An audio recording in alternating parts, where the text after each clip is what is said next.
निगरान वज़ीर आज़म अनवारुल हक काकड़ की ज़ेर सदारत SIFC की एपेक्स कमेटी का इजलास जारी है। इजलास में मुल्की माशी और इक्तिसादी उमूर पर गौर किया जा रहा है।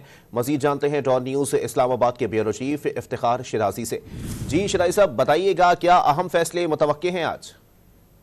जी, खसूसी सरमायाकारी जो कौंसल बनाई गई थी उसकी एपेक्स कमेटी का आज एक अहम इजलास हो रहा है और इस इजलास के अंदर जहां चारों सूबे वज़ीर आला वहाँ पे आर्मी चीफ की खसूसी शिरकत इसमें कर रहे हैं।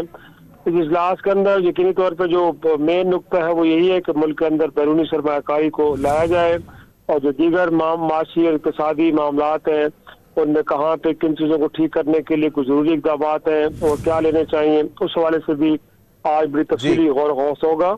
और उसके बाद यकीनी तौर पर जब इजलास खत्म होगा तो बाकायदा एक कलामी के जरिए आगाह किया जाएगा कि आज के इजलास में क्या अहम फैसले हुए हैं। जी ठीक है, बहुत शुक्रिया इफ्तिखार शिराजी साहब अपडेट करने के लिए।